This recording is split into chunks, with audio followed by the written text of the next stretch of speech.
بسم اللہ الرحمن الرحیم سبيل الدموع سبيل مريح.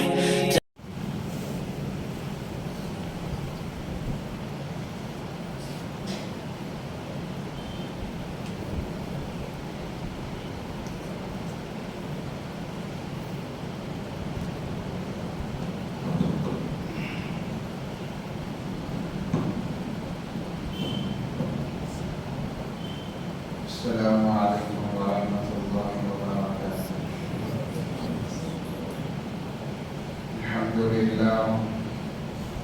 الحمد لله نحمده ونستعينه ونستغفره ونؤمن به ونتوكل عليه ونعوذ بالله من شرور أنفسنا ومن سيئات أعمالنا. من يهده الله فلا مضل له ومن يضلله فلا هادي له ونشهد أن لا إله إلا الله وحده لا شريك له ونشهد أن سيدنا وسندنا وحبيبنا ومولانا محمد وبارك وسلم تسليما كثيرا. أما بعد قال الله تبارك وتعالى في القرآن المجيد والفرقان الحميد. أعوذ بالله من الشيطان الرجيم. بسم الله الرحمن الرحيم. إن عدة الشهور عند الله 12 شهرا في كتاب الله يوم خلق السماوات والأرض منها 4 حرم. فقال تعالى والعصر إن الإنسان لفي خسر. صدق الله العظيم. قال النبي صلى الله عليه وسلم اغتنم 5 قبل 5 شبابك قبل حرم وصحتك قبل سقم وغناءك قبل فقر وفراغك قبل شغل وحياتك قبل موتك. وقال النبي صلى الله عليه وسلم لن تزول قدم عبد حتى يسأل عن 4 خصال: عن عمره فيما أفناه وعن شبابه فيما أبلاه أو كما قال عليه الصلاة والسلام. اللهم صل على سيدنا مولانا محمد في أول كلامنا. اللهم صل على سيدنا مولانا محمد في أوسط كلامنا. اللهم صل على سيدنا مولانا محمد في آخر كلامنا. اللهم لك الحمد كما أنت أهل، فصل على محمد كما أنت أهل، وافعل بنا ما أنت أهل، وإنك أنت أهل التقوى وأهل المغفرة. رب اشرح لي صدري ويسر لي أمري واحلل عقدة من لساني يفقهوا قولي. اللهم صل على محمد وآله ألف ألف مرة. اللهم صل على محمد وآله ألف ألف مرة. اللهم صل على محمد وآله ألف ألف مرة. محترم و معزز سامعین کرام، بزرگان دین، عزیز ساتھیوں، ایک مرتبہ دل کی گہرائیوں کے ساتھ درود پاک پڑھیں.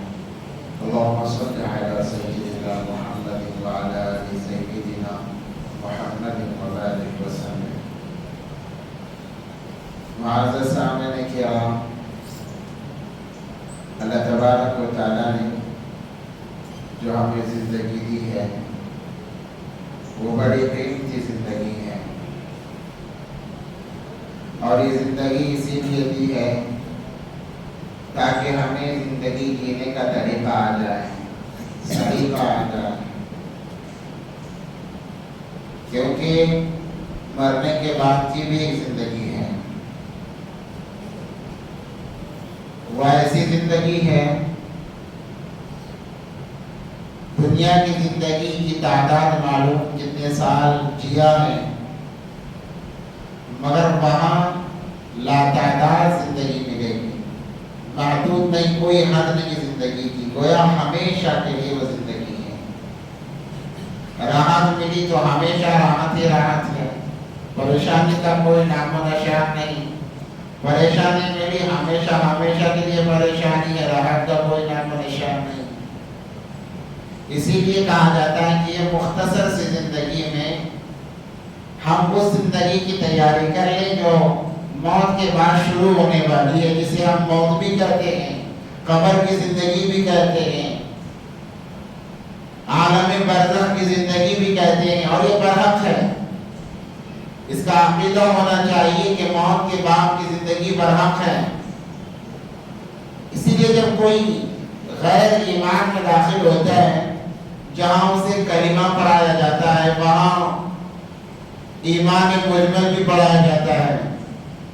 آمنت باللہ وملائکتہ وکتبہ ورسلہ والیوم الآخر والقدر خیرہ وشرہ من اللہ تعالی والبعث بعد الموت۔ عام چیزوں کا اس میں تذکرہ ہے، آخر کی جو چیز ہے موت کے بعد کی زندگی کا تذکرہ، کہ وہاں انسان کے لیے ایک زندگی اللہ تبارک و تعالیٰ نے رکھی ہے۔ اگر کوئی یہ کہتا ہے کہ دنیا کی زندگی کو تو میں مانتا ہوں، آخرت کی زندگی کو نہیں مانتا، تو پھر اس کا ایمان خطرے میں ہے۔ اسے اپنے ایمان پر نظر کرنی پڑے گی، اسے اپنے ایمان کے لیے فکر کرنی پڑے گی، کیونکہ اللہ اس کے رسول اللہ صلی اللہ علیہ وسلم نے جو چیزیں ایمان کے وجوب کے لیے بتائی ہیں، ان میں سے ایک چیز کا یہ انکار کر رہا ہے۔ میرے بھائیوں، اللہ نے جو زندگی دی ہے، جو موقع ہمیں دیا ہے، بہت قیمتی ہے۔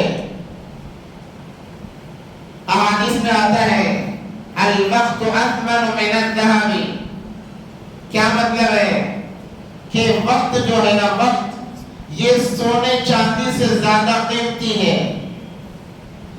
سونے چاندی سے زیادہ قیمتی جو چیز ہے وہ وقت ہے۔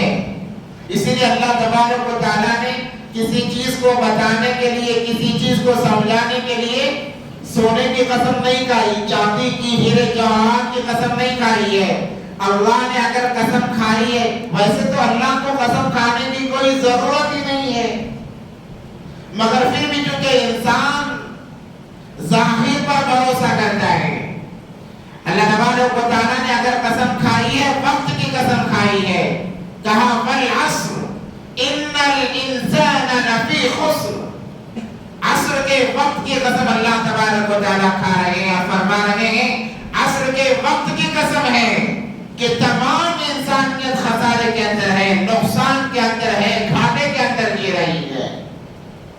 ان الانسان لفی خسر، تمام انسانیت خسارے کی زندگی گزار رہی ہے۔ کیسے خسارے کی زندگی گزر رہی ہے؟ دین سے ہٹ کر جو زندگی گزر رہی ہے اسی کو تو خسارے والی زندگی کہا جاتا ہے۔ شریعت سے ہٹ کر جو زندگی گزر رہی ہے اسی کو تو خسارے کی زندگی کہا جاتا ہے۔ اعمال سے ہٹ کر جو زندگی گزر رہی ہے اسی کو خسارے کی زندگی کہا جاتا ہے۔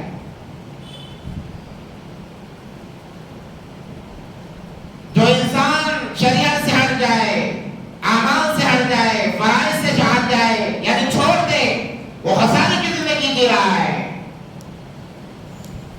اسی لیے اللہ تعالیٰ، میں نے جو حدیث مبارکہ پڑھی، بہت پیاری مشہور حدیث ہے، روز قیامت کے دن میدان محشر قائم ہوگا، انسان اس وقت تک اپنی جگہ سے، جس جگہ کھڑا ہے، قبروں سے اٹھا کر میدان محشر میں ہر انسان یہ جمع ہو جائے گی، ہر ایک جمع رہے گا۔ آدم علیہ السلام سے لے کر دنیا کا آخری انسان تمام میدان محشر میں جمع ہیں۔ پیارے آقا صلی اللہ علیہ وسلم نے فرمایا کوئی انسان اپنے جگہ سے اس وقت تک ہل نہیں سکتا جب تک چار چیزوں کا، چار سوالات کا جواب نہ دے۔ ان میں سب سے پہلا جو سوال کیا جائے گا وہ یہی سوال ہے عن عمرہ فیما افنا، بتا اپنی زندگی کہاں لگا کر آیا ہے، اپنے وقت کو کہاں گزار کر آیا ہے؟ وقت کی اہمیت بتا رہا ہوں، کس معاملے میں خرچ کر کے آیا ہے؟ اللہ یہ سوال کریں گے۔ جب تک انسان جواب نہ دے ہم یہ نہیں کہہ سکتے کہ چلو ہم تو بچ جائیں گے، ہم فلاں بہانہ بنا دیں گے۔ وہاں کوئی بہانے باتیں نہیں چلتی۔ مثال سمجھنے کے لیے آسان مثال ہے، آپ راستے پر سفر کرنے کے لیے نکلتے ہیں، ٹریفک پولیس نے پکڑ لیا۔ آج کی ٹریفک پولیس اللہ بچائے ان کا ایسا نظام ہے، ایسا بگڑا ہوا نظام ہے، اللہ حفاظت فرمائے۔ آپ کے پاس سب کچھ ہو تب بھی وہ کچھ نہ کچھ لے کے چھوڑے گا آپ کے پاس۔ آپ چاہے جتنے بہانے بنائیں، جو چاہے عذر ان کے سامنے رکھیں، وہ ماننے کے لیے تیار ہی نہیں ہوتے ہیں۔ ویسے جب یہ دنیا کے معاملات ایسے ہیں تو اندازہ لگاؤ آخرت کے معاملات کیسے ہوں گے، کیا آخرت کا وہ نظام ہوگا۔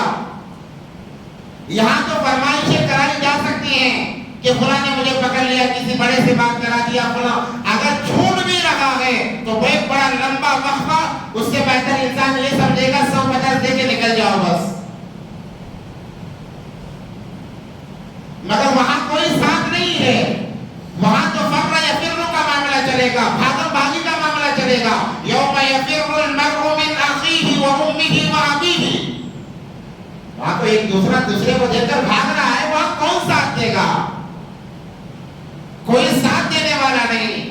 اس وقت میں کہا جاتا ہے کہ انسان جب تک جواب نہ دے عن عمرہ فیما افنی، بتا 70-80 سال جی کے آیا ہے، زندگی کہاں لگا کر آیا ہے، قدم ہٹ نہیں سکتے۔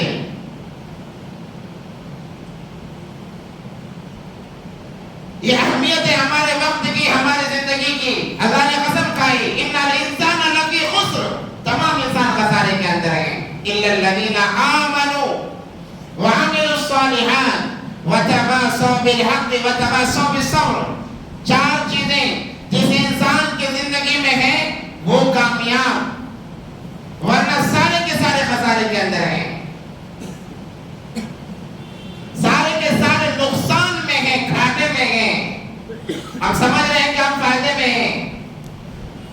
بلڈنگیں بنا لینا یہ فائدہ نہیں ہے، کامیابی نہیں ہے۔ 1 لاکھ سے 2 لاکھ بنا لینا یہ کامیابی نہیں ہے۔ کامیابی یہ ہے کہ آج میں نے فجر کی نماز تکبیر اولیٰ سے ادا کی ہے، کیا ظہر میں تکبیر اولیٰ سے ادا کر رہا ہوں، ادا ہو رہی ہے تو یہ کامیابی ہے۔ آج میں نے 3 وقت کی نماز تکبیر اولیٰ کے ساتھ ادا کی، کیا کل اس سے بڑھ رہا ہے، 4 رکعتیں تکبیر اولیٰ کے ساتھ ہو رہی ہیں، یا 5 نمازیں تکبیر اولیٰ کے ساتھ میں رہی ہیں، ہو رہے ہیں، یہ کامیابی ہے، یہ ترقی ہے۔ مال کا جم جانا نہ کامیابی ہے نہ ترقی ہے، نہ اس پر دار و مدار ہے، یاد رکھیں۔ کامیابی ترقی اعمال کے اندر دیکھی جائے گی، اپنے وقت کے اندر دیکھی جائے گی کہ میرا وقت 24 گھنٹے میں اللہ کے لیے کتنا لگ رہا ہے، دین کے لیے کتنا لگ رہا ہے، وہ دین جو مجھے میدان محشر میں کامیابی دلائے گا، وہ چیز جو میرے لیے راحت کا ذریعہ بنے گی، اس چیز کے لیے میرے زندگی کا کتنا وقت لگ رہا ہے۔ اگر دن کے 24 گھنٹے دنیا کے لیے لگ رہے ہیں تو بہت افسوس کی بات ہے، ہمیں اپنے آخرت کے بارے میں سوچنا پڑے گا، بلکہ اپنے ایمان کے بارے میں سوچنا پڑے گا کہ سارے 24 گھنٹے ہم نے دنیا کے لیے لگا دیے، اللہ کے لیے 1 گھنٹہ تک نہ لگا پائے ہم لوگ۔ بہت سوچنے کی بات ہے، اور اللہ 24 گھنٹے مانگتے بھی نہیں ہیں۔ اللہ تو یہ چاہتے ہیں کہ اے بندے میں نے تجھے 24 گھنٹے دیے ہیں، اس میں 1.25 گھنٹے سے 1 گھنٹہ تو میرے لیے نکال دے۔ 5 نمازوں کے اوقات 1 گھنٹہ نہیں ہوتے ہیں، اگر ایک نماز بھی 10 سے 15 منٹ کی جوڑ لی جائے، 15 منٹ اگر جوڑ رہے ہیں تو 1 گھنٹہ ہو جاتا ہے، اگر 10 منٹ جوڑ لیا جائے، کیونکہ ہمارے نماز کی جو حالتیں، جو کیفیتیں، جو اس کے اندر خاصیت ہے، اس کے انداز سے 10 منٹ تو ہمارے لیے بہت زیادہ ہے۔ سلام پھیرتے ہی ہم یہ سوچتے ہیں کہ کیسے مسجد سے باہر نکل جائیں. ہم تو یہ خیال لے کے آتے ہیں کہ سلام کب ہو اور میں کس طرف سے نکل جاؤں. میرے پیچھے کوئی نماز پڑھ رہا ہوگا تو میں نکلنا میرے لیے مشکل ہو جائے گا. یہ خیالات، نماز ہو رہی ہے میں سوچ رہا ہوں کہ میرے پیچھے فلاں جب رکعت باندھ کر کھڑا ہو جائے گا میں کہاں سے جاؤں گا، کس طرف سے میں گزر جاؤں گا. آتے ہی ہم جانے کے پلاننگ کے ساتھ میں آتے ہیں، جس کے لیے مجھے ایک عربی کا مقولہ یاد آتا ہے، المؤمن فی المسجد کالسمک فی الماء والفاسق والفاجر فی المسجد کالطائر فی القفص. مومن مسجد کے اندر ایسا ہے جیسے مچھلی پانی کے اندر، وہ اپنے آپ کو سب سے زیادہ محفوظ سمجھتی ہے، سب سے زیادہ محفوظ سمجھتی ہے. ویسے مومن کی مثال جب وہ مسجد میں آتا ہے اپنے آپ کو سب سے زیادہ محفوظ اور راحت والا سمجھتا ہے. والفاسق والفاجر فی المسجد کالطائر فی القفص. اور فاسق اور جو فاجر ہوتا ہے اس کی مثال ایسی ہے جیسے ایک پرندہ پنجرے میں پھڑپڑا رہا ہو، وہ سوچتا ہے کہ کب آزادی ملے، کب آزادی ملے، میں اڑ جاؤں، میں نکل جاؤں. فاسق کی مثال ایسی ہے جب وہ مسجد میں بھی آتا ہے وقت دیکھ کر آتا ہے، جاتا ہے تو وقت دیکھ کر چلا جاتا ہے. اس کو تڑپ سی ہوتی رہتی ہے کہ میں کیسے نکلوں، کہاں سے نکل جاؤں. اللہ تمام کی حفاظت فرمائے. تو ہم دیکھیں میرے 24 گھنٹوں میں نے اللہ کے لیے اپنی آخرت کو سنوارنے کے لیے کتنا وقت لگایا ہے. اسی لیے تو اللہ نے فرمایا ان الانسان لفی خسر. تمام لوگ، تمام انسانیت خسارے میں ہے سوائے ان لوگوں کے جن کے اندر 4 خصلتیں پائی جاتی ہیں. تو اللہ نے وقت کی قسم کھائی. آج ہم وقت کو بیکار ضائع کر دیتے ہیں. وقت کی کوئی ہمارے پاس اہمیت نہیں ہے، جس کی وجہ سے ہم تنزلی کی طرف جا رہے ہیں. اس زندگی کو ہم غنیمت سمجھیں. یہ باتیں اس لیے بتائی جا رہی ہیں کہ ہمارے سامنے اسلامی مہینوں کے اعتبار سے پہلا مہینہ شروع ہونے جا رہا ہے، اسلامی نیا سال شروع ہونے جا رہا ہے. ہجری اعتبار سے،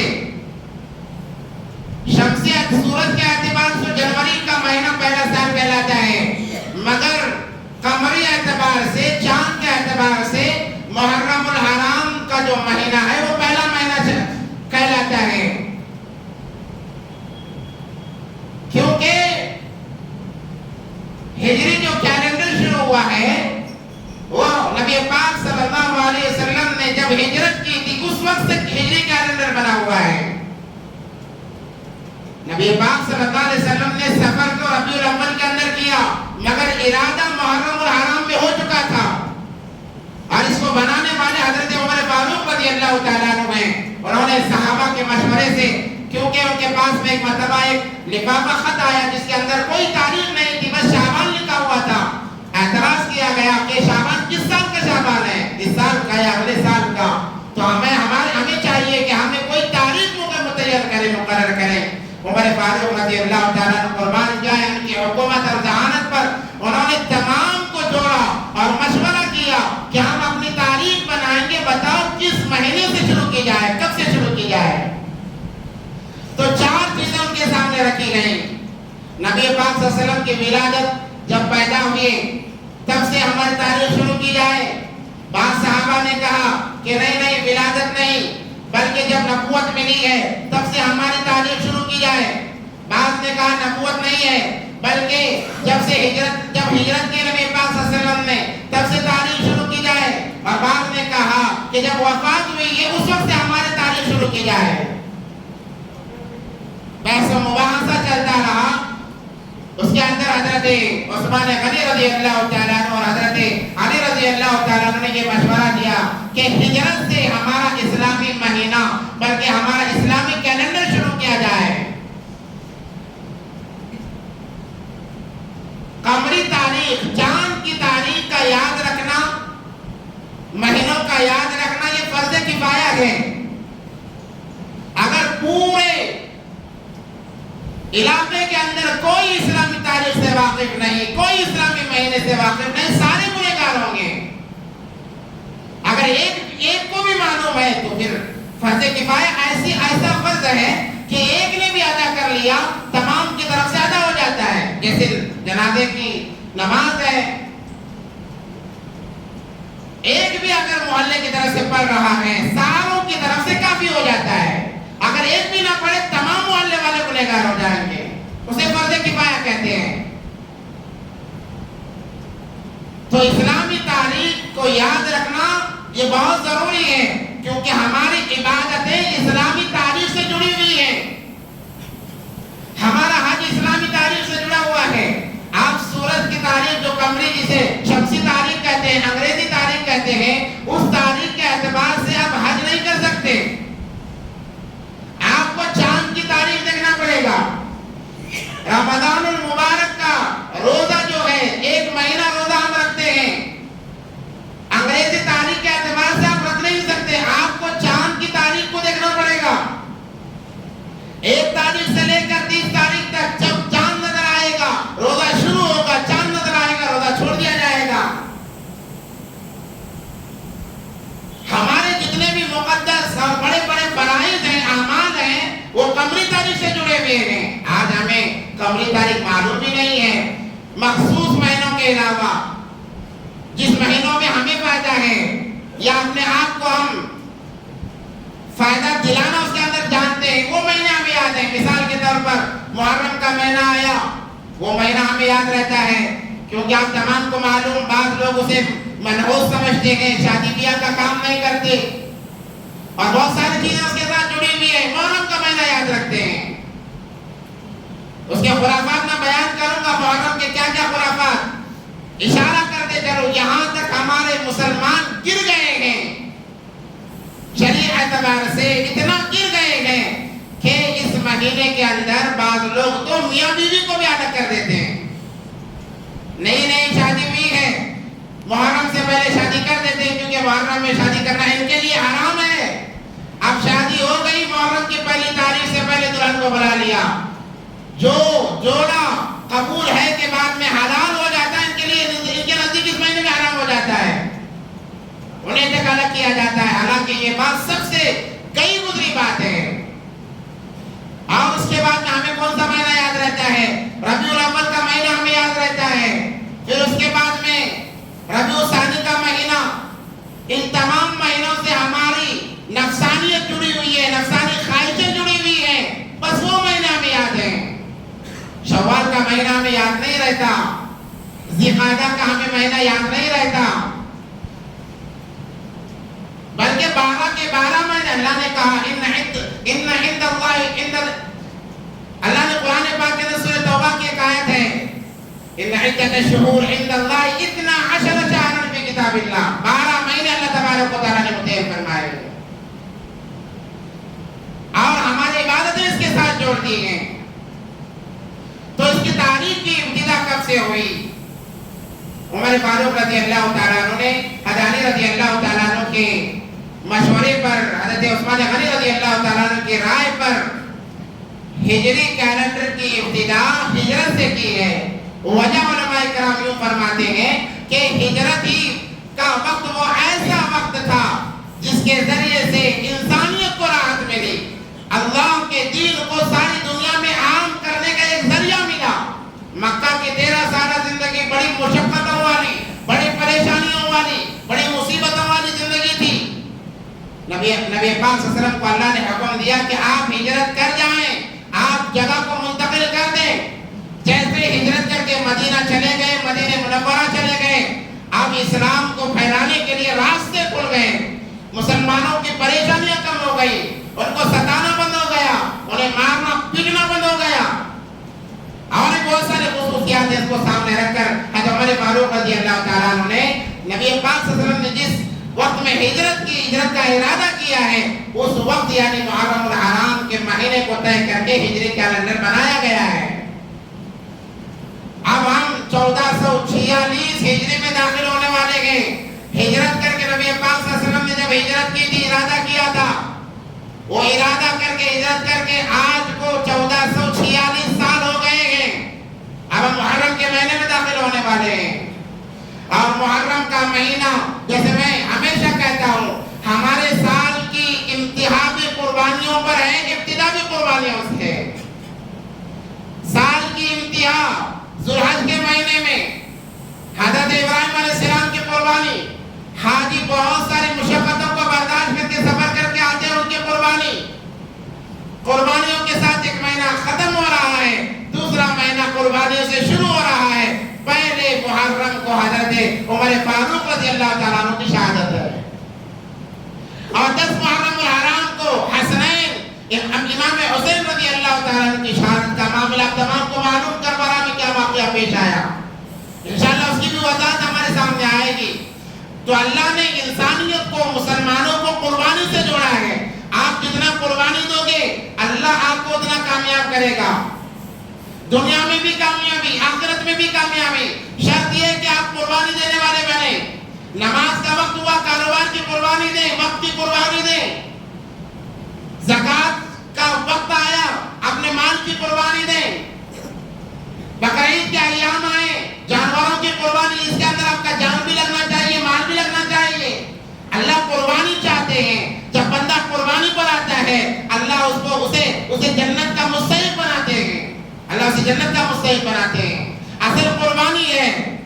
تو یہ مہینے جو شروع ہو رہے ہیں، جو نیا سال شروع ہو رہا ہے، وہ یہی سبق ہمیں دیتا ہے کہ اے مسلمانوں، اے کلمہ پڑھنے والوں، اپنے آپ کو قربانی پر لاؤ، اللہ تبارک و تعالیٰ تمہاری دنیا اور آخرت دونوں بنا دے گا۔ مگر ہم ہیں کہ خرافات میں پڑے ہوئے ہیں۔ کیسے خرافات؟ نیا سال کا جشن مناتے ہیں، جیسے انگریزی سال کا بعض لوگ محرم کا بھی جشن منانے لگ گئے۔ عجیب لوگ ہیں، عجیب لوگ ہیں۔ بس رسم و رواج کو اپنانے کے لیے بہانہ چاہیے، ذرا بہانہ ملا شروع ہو گئے۔ اور جو لوگ نئے سال پر خوشی مناتے ہیں، اس میں خوشی منانے کی کوئی بات نہیں ہے، ارے غم منانا چاہیے کہ ایک سال ہمارے زندگی سے نکل گیا، ایک سال کا وقت جو ہمیں ملا تھا وہ ہمارے زندگی سے ختم ہو گیا، ہم ایک سال موت کے اور قریب ہو گئے، اس میں خوشی منانے کی کیا بات ہے؟ بعض لوگ برتھ ڈے مناتے ہیں پیدائش کے دن پر، یہ سوچ کر کہ آج میری پیدائش کا دن ہے، یہ سوچے میری زندگی میں ایک سال کا اضافہ ہو گیا۔ اضافہ کچھ نہیں ہوا ہے، بلکہ آپ کی زندگی میں ایک سال کم ہو گیا اور آپ موت کے ایک سال قریب ہو گئے۔ ابھی انجانے میں خوشی منا رہا ہے، کیک کاٹ رہا ہے، لوگوں کو جما رہا ہے، وہاں پر بے حیائی قائم کی جا رہی ہے۔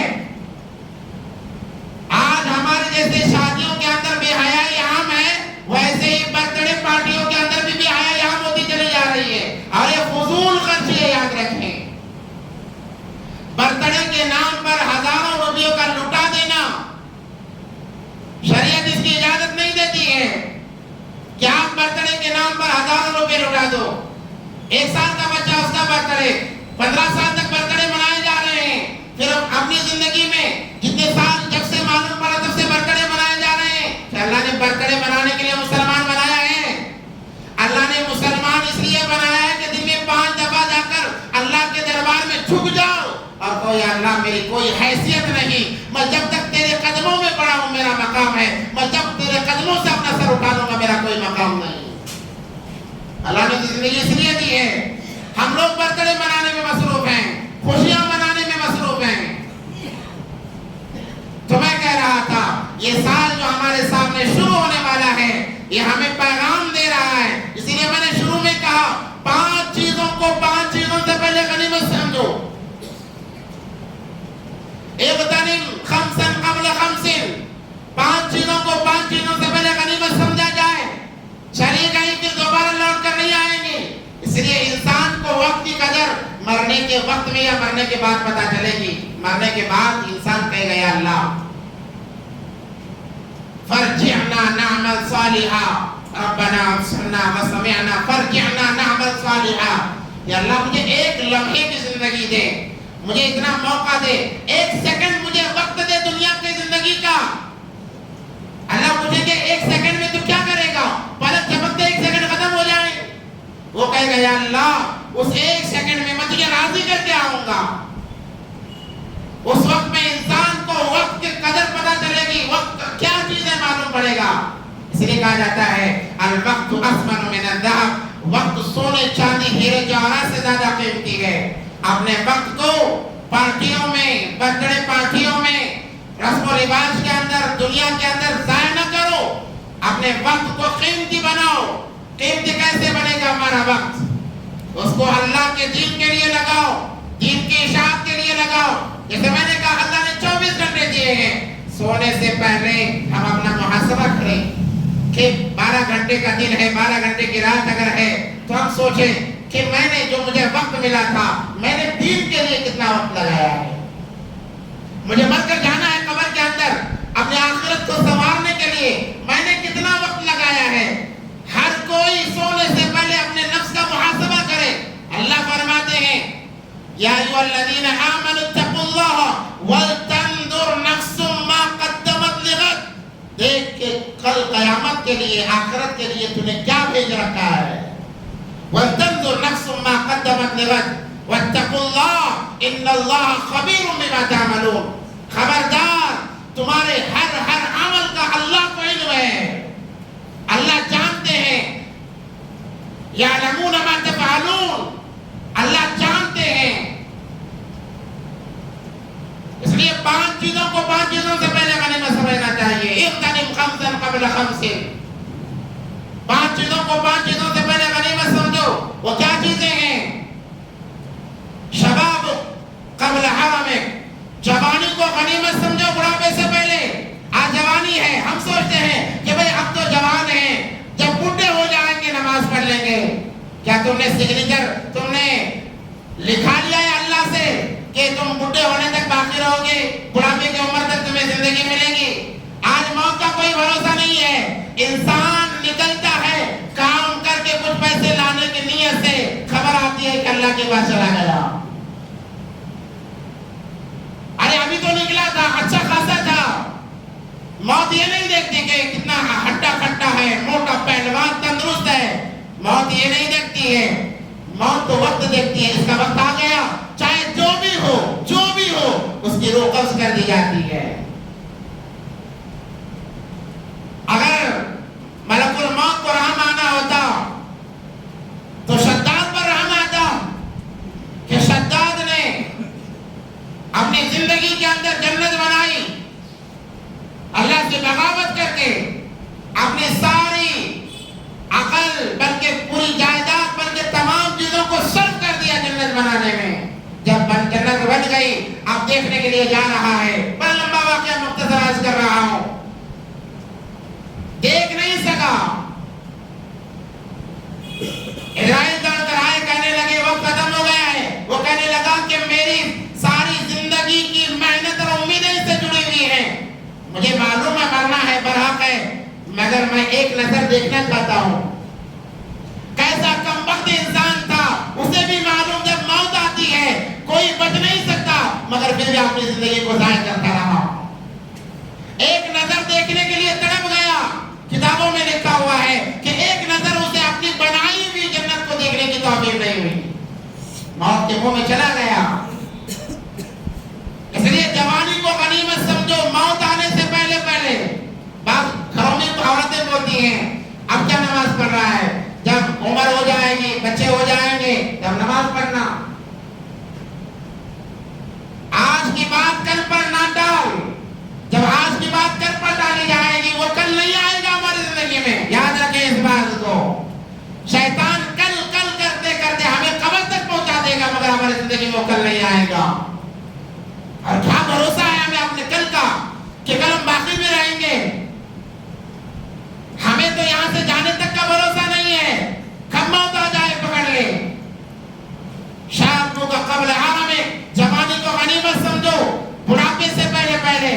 بڑھاپے میں کرنا بھی چاہو گے کر نہیں پاؤ گے. بڑھاپے کا نام دوسرا نام کمزوری ہے. تم کمزور ہو جاؤ گے. بہت سارے ایسے لوگ ہیں جو یہ سوچتے تھے کہ چلو بڑھاپے میں تکبیر اولیٰ کے ساتھ نمازیں پڑھ لیں گے، انہیں مسجد کے قریب آنے کی توفیق نہیں مل رہی ہے. آج بھی بہت سارے لوگ ہیں. اگر بہت سارے ایسے بھی ہیں آ بھی اگر رہے ہیں تو جھکنے نہیں ہو رہا ہے، ٹخنوں میں درد ہے، کمر میں درد ہے، بیٹھا نہیں جا رہا ہے، کھڑا نہیں جا رہا ہے، 1 سے 2 مرتبہ کوشش کر رہی نہیں ہو رہا ہے، اب گھر میں بیٹھے ہوئے ہیں کہ بھئی جب نہیں ہو رہا ہے تو کہاں جائیں؟ سوچتے ہیں کہ چلو بڑھاپے میں کر لیں گے. ہر چیز بڑھاپے میں کرنے کی نہیں ہوتی، یاد رکھیں. بڑھاپے میں انسان کے اعضاء کمزور ہو جاتے ہیں. اس لیے احادیث میں آتا ہے جوانی کا 1 سجدہ بڑھاپے کے 70 سجدوں پر بھاری ہے. اصل جوانی اللہ کو بہت زیادہ محبوب ہے. جب جوان سجدہ کرتا ہے اللہ کہتا ہے دیکھو فرشتوں دیکھو تم انہیں کے بارے میں کہا کرتے تھے یہ دیکھو میرا جوان میرے تیرے دربار پر آ کر جھک رہا ہے. اس کا مطلب یہ نہیں کہ بھائی بڑھاپے کا سجدہ اللہ کو محبوب نہیں ہے. اللہ کو محبوب ہے جب بوڑھا اللہ کے سامنے جھکتا ہے اور ہاتھ اٹھاتا ہے اللہ کو شرم آتی ہے اس کے ہاتھ کو خالی لوٹانے سے. مگر جو فضیلت ہے وہ بات بتا رہا ہوں. اس لیے جوانی کو غنیمت سمجھا جائے. بڑھاپے سے پہلے صحت کو غنیمت سمجھیں. بیماری سے پہلے اللہ نے صحت دی ہے. دین کے کاموں میں جلدی کریں. بیماری آ گئی انسان ایسا محتاج بن کے رہے گا, ایسا محتاج بنے گا کہ وہ اپنی مرضی سے اٹھ کر چل بھی نہیں سکتا. جائیں ہاسپٹل بھرے پڑے ہوئے لوگوں کے. بیماری آئے گی انسان مجبور لاچار بن جائے گا, کچھ بھی نہیں کر سکتا. لیکن جب اللہ نے صحت دی ہے اس صحت کو ہم غنیمت سمجھیں اور اپنے صحت کا فائدہ اٹھاتے ہوئے دین کے کاموں میں جلدی کریں. تیسری چیز کہا گیا وَغِنَاؤُكَ قَبْلَ فَقْرِكَ, مالداری کو غنیمت سمجھو. بقیلی آنے سے پہلے اللہ نے دیا ہے, اللہ کے لیے لگاؤ, اللہ کے لیے خرچ کرو. یہ نہ کہو کہ میں کل لگاؤں گا, پرسوں لگاؤں گا. مال ہمیشہ ہاتھ بدلتے رہتا ہے, عدد کے بدلتے رہتا ہے, کسی کے پاس ہمیشہ نہیں رہتا ہے. اس لیے جب ہمارے پاس ہے اللہ کے لیے لگا لو, اپنے آخرت سنوار لو. غریبی آئے گی انسان ہاتھ ملتا رہ جائے گا, کاش میرے پاس اتنا ہوتا میں فلاں مسجد میں لگاتا, فلاں مدرسے میں لگاتا. آج ہے لگانے کا موقع ہے, لگاؤ. مسجدوں پر لگاؤ, مدارس پر لگاؤ. یہ آخرت کا ذخیرہ کہلائے گا. جب غریبی آ جائے گی, حالات آ جائیں گے, آپ چاہو گے لگا نہیں سکو گے.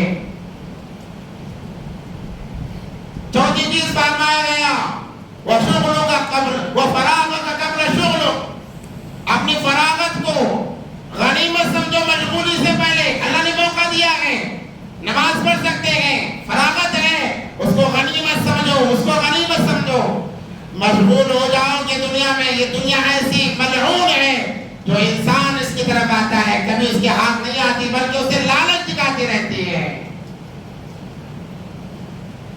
ایک واقعہ کتابوں میں لکھا ہوا ہے, وقت بھی ہو رہا ہے, مختصر بات کر کے ختم کرتا ہوں اپنی بات کو, کہ ایک ہل جوتنے والا انسان تھا بیچارہ. اس کا کام بھی تھا کہ ہل جوتنا, اپنی روزی روٹی چلانا. ہل جوت رہا تھا. دنیا نے کہا کہ چلو کچھ مذاق کر لیں. یہ کہہ کر وہ بن سنور کر سر سے پاؤں تک سونے میں لگی ہوئی بڑی خوبصورت بن کر, حالانکہ بوڑھی ہو چکی ہے دنیا, دانت سارے چھٹ چکے ہیں اس کے, اپنے آپ کو سوار کر آئی. اس کسان سے کہا کہ اے کسان تو کیا چیکڑ میں پڑا ہوا ہے, کیچڑ میں پڑا ہوا ہے, آجا میرے پاس, میں تجھ سے نکاح کروں گی, تجھے سب سے بلندیوں پر میں پہنچاؤں گی. جب اس نے اس عورت کو, لڑکی کو دیکھا, کہا کہ بھائی سر سے پاؤں تک سونے میں لگی ہوئی ہے اور میں کیچڑ میں ساری زندگی گزار رہا ہوں, اس سے اچھا تو یہ ہے کہ اس کو چھوڑ دو, اس کے پیچھے لگ جاؤں تاکہ میری دنیا بن جائے. اس نے ہل جوتنا چھوڑ دیا, کہا چل نکاح کرتے ہیں. اب نکاح کے لیے قاضی کی ضرورت ہے, چلے دونوں قاضی کے پاس میں. کسان نے کہا قاضی صاحب میں نکاح کرنا چاہتا ہوں. کہا لڑکی تو لاؤ. کہا کہ لایا ہوں. کہاں ہے لڑکی؟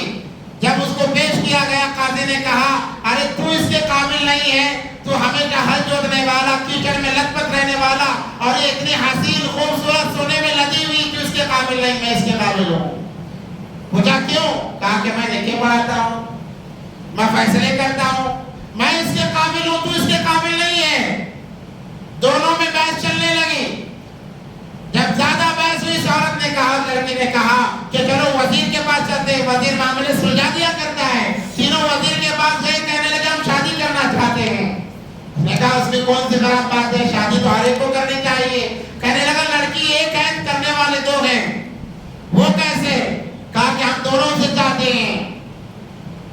وزیر نے کہا لڑکی کو تو بلاؤ، وہ کون سی لڑکی ہے کہ دونوں اس کے پر مرے جا رہے ہیں؟ جب وہ لڑکی آئی ہے، وزیر دیکھتا ہوا کہنے لگا تم دونوں اس کے قابل نہیں، میں اس کے قابل ہوں۔ پوچھا گیا کیوں؟ ارے میں وزیر ہوں، بادشاہ کا وزیر ہوں، بادشاہ کے بعد میری تو پراپرٹی ہے، میری تو ذمہ داری ہے، میرا عہدہ تم دونوں سے بڑا ہوا ہے، میں نکاح کروں گا۔ اب ان تینوں میں لڑائی جھگڑا ہونے لگا۔ پھر اس لڑکی نے کہا ارے معاملہ ختم کرو، چلو بادشاہ کے پاس چلتے ہیں، جا کر اس سے معاملہ حل کر لیں گے۔ یہ تینوں کے تینوں چلے گئے لڑکی کے ساتھ بادشاہ کے پاس میں، کہا نکاح کرنا چاہتے ہیں۔ بادشاہ نے وہی بات دہرائی، کہا لڑکی کون ہے؟ کہا ایک لڑکی ہے، تین جانے، تین لوگ، تین مرد ہیں۔ کہا لڑکی کو تو بلاؤ، لڑکی کو دیکھ کر معاملہ کیا جائے گا۔ جب لڑکی آئی ہے، بادشاہ نے کہا تم تینوں اس کے قابل نہیں، میں اس کے قابل ہوں، کیونکہ میں بادشاہ ہوں۔ بادشاہ نوجوان تھا، کہا کہ میں بادشاہ ہوں۔ اب وزیر بیٹھے ہوئے تھے، تمام وزیر اڈے بوڈے تمام بیٹھے ہوئے تھے، کہنے لگے بادشاہ سلامت، ہم بھی تو ہیں لائن میں لگے ہوئے۔ ایک بڑا ہنگامہ برپا ہوا، بڑا شور برپا ہوا۔ لڑکی نے زوردار چیخ ماری، کہا ارے ٹھہرو، کون کون مجھ سے شادی کرنا چاہتا ہے؟ ہاتھ اٹھاؤ۔ ہر ایک کا ہاتھ اٹھا ہوا تھا۔ اس نے کہا کہ اچھا سب لوگ مجھ سے شادی کرنا چاہتے ہیں؟ کہا کہ ہاں۔ اچھا ایک کام کرو، میں دوڑ لگاؤں گی، جو مجھے سب سے پہلے آ کر چھو لے گا میں اس کے نکاح میں آ جاؤں گی۔ بادشاہ نے ادھر ادھر دیکھا، دیکھنے کے بعد سب لوگ عمر دراز نظر آئے۔ بادشاہ جوان تھا، اس نے سوچا کہ تمام کی عمریں 50 سے کراس ہیں، میں ہی نوجوان ہوں، جھٹ سے پکڑ لوں گا اور نکاح کر لوں گا۔ وقت طے ہوا، وہ عورت آئی، تمام وزراء، تمام لوگ جمع ہوئے جو اس سے نکاح کرنا چاہتے تھے۔ لڑکی دوڑنے لگی، پیچھے سے یہ لوگ بھی دوڑنے لگے۔ دوڑتے دوڑتے دوڑتے دوڑتے ایک زمانہ گزرا، بادشاہ دوڑ رہا ہے، دوڑتے دوڑتے اس نے اپنے آپ پر نظر دوڑائی، اس کے ہاتھوں کا گوشت لٹک رہا تھا، چہرے اس کے گال لٹک رہے تھے۔ جب اس نے اپنے اوپر غور کیا تو وہ تو بڑھاپے کی آخری عمر میں چلا گیا تھا۔ وہ ٹھہر گیا، سہم گیا کہ ارے یہ کیا ہوا، میں تو جوانی میں دوڑنا شروع کیا تھا، میں تو بوڑھا ہو گیا، مرنے کے قریب ہو گیا۔ اس نے آواز دی لڑکی سے، کہا اے لڑکی ذرا ٹھہر جا، آخر تو کون ہے؟ آخر تو کون ہے کہ میں دوڑتے دوڑتے میری ساری عمر تیرے پیچھے ختم ہو گئی، میرے ہاتھ تو ابھی تک نہیں آئی، تو کون ہے؟ اس نے کہا ذرا اپنے پیچھے بھی تو دیکھ لے۔ جب بادشاہ نے پیچھے دیکھا، دوڑنے والا کوئی نہیں تھا، ہر کوئی دوڑتے دوڑتے، کسان ہو، قاضی ہو، وزیر ہو، ہر کوئی دوڑتے دوڑتے قبر کی گود میں چلا گیا تھا۔ اب بادشاہ اکیلا باقی تھا۔ یہ اور زیادہ پریشان ہوا، کہنے لگا کہ تو کون سی بلا ہے؟ اس نے کہا کہ میں دنیا ہوں۔ میں کیا ہوں؟ میں دنیا ہوں۔ جو میرے پیچھے دوڑتا ہے میں اسے موت کے قریب تک دوڑاتی رہتی ہوں، کسی کے ہاتھ نہیں آتی۔ اب تو بھی مرنے والا ہے، میری ایک نصیحت سمجھ لے، جو میرے پیچھے دوڑتا ہے وہ موت کے منہ میں چلا جاتا ہے، اور جو مجھ سے منہ موڑتا ہے میں ان کے قدموں میں چلے جاتی ہوں۔ میرے بھائیو، صحابہ کی مثالیں ہمارے سامنے ہیں۔ صحابہ نے دنیا سے منہ موڑا، قیصر و کسریٰ کا تاج ہے، سپر پاور جسے آج ہم امریکہ کہتے ہیں، قیصر و کسریٰ اس وقت میں سپر پاور تھے، ان کا تاج کروڑوں اربوں خربوں روپیوں کا حضرت عمر فاروق رضی اللہ تعالیٰ کی جوتیوں پہ پڑا ہوا ہے، اس کی کوئی اہمیت نہیں تھی، اور انہوں نے دنیا سے منہ موڑا۔ دنیا ان کے قدموں میں آئی، ہم نے دنیا سے جی لگایا ہے، دنیا ہمیں دوڑا رہی ہے۔ اس لیے میرے بھائیو، وقت کو غنیمت سمجھو۔ آخری چیز جو میں بتانے والا ہوں، وَحَيَاتُكَ قَبْلَ مَوْتِكَ، اپنی زندگی کو غنیمت سمجھو۔ موت کے آنے سے پہلے موت آئے گی، موت کا فرشتہ سامنے آئے گا، انسان کہے گا ربنا ابصرنا وسمعنا فرجعنا، اے اللہ جہنم کو میں نے دیکھ لیا، جنت کو میں نے دیکھ لیا، قبر کے عذابات میں نے دیکھ لیا، یا اللہ فرجعنا نعمل صالحا، ایک لمحے کی